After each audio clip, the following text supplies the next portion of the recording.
down low and bring your knees up like a tuck right by your tummy. Good. And then try to keep your nose by your knees. Flip you upside down. Good. This. And then stand up gentle and let go of the rings. Just stand up this way. Good. One hand. Good. Then can you go to the yellow dot? And then Millie, come on up and grab onto the rings. Hang down low. Then bring your knees by your tummy. Yeah, that's your tuck. Good. Look at your knees. Good. And then you go back this way. Good. And then you can go over to the next one. Good. Then Piper, come on up to the side. Can you connect 3 in a row in a tuck? 3 monkey flips, yep. In a tuck. Try to keep your arms straight. There's 1.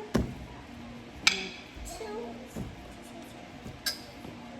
Good job. Keep looking at your knees one more time.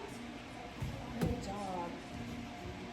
3. Good. And then Millie, come on up. You can try this type one with hang down low. Your feet way out in the front.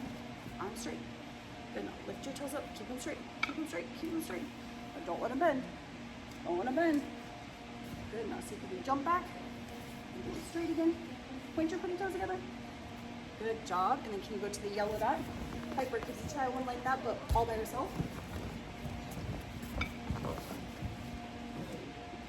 Arms straight, arms straight. Look at your tummy. And then go all the way back down, all the way back. You want to make sure the rings are set where they can actually touch their feet after their monkey flip. This is the chance to teach them what tuck hang is like and keeping their nose to their knees so that their body stays round. That helps them rotate. That's true also on their pullover, a huge reason we're working on their monkey flip, and is also the same as on a backward roll. So each of those 3 skills kind of mirrors one another, and getting better at any of them helps you get better at the other ones. Here's Millie doing her tuck hang, then me instructing her to look at her knees. And then this is called a reverse when you go back the other way. So she did a monkey flip and a reverse afterwards. Then Piper's going to come up and connect 3 of those. So that helps them with the endurance a little bit. And you kind of want to watch Piper's head through here and see if she's looking at her knees. There are times where she is and isn't. And you can see where she gets stuck a little bit more right there. And she also has the tendency to want to pull on the rings, and we want them to try to do this with their arms straight. Also notice how this is similar to a skill we might do as an older gymnast, like a straight leg toe up. So that's the muscles that we would use maybe on a kip after we glide out and pull our straight legs up to the bar like this.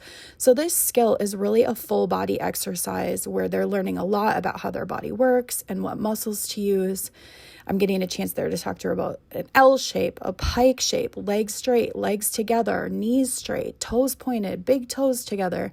You can see here Piper has her head tucked back, and you can see here at the very end how because her head is back, she goes straight and then actually ends up in an arch at the end because her head is out. So that's what we experience a lot on bars when kids miss their pullover because they throw their head back, or they fall off on their back hip circle because they throw their head back.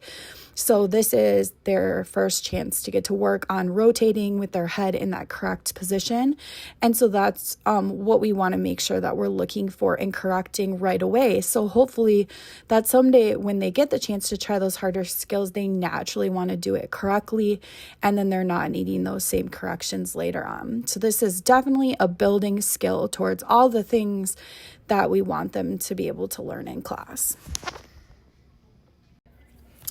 As far as safety goes for this, we want to make sure that they know these are called the still rings, that they should never run front to back with them in their hands or push them front to back, and they should not swing them around. And then when they stand up after just a monkey flip, if they do it too fast or let go of the rings or try to swing them around, a lot of kids bang their head or they hit them in the forehead.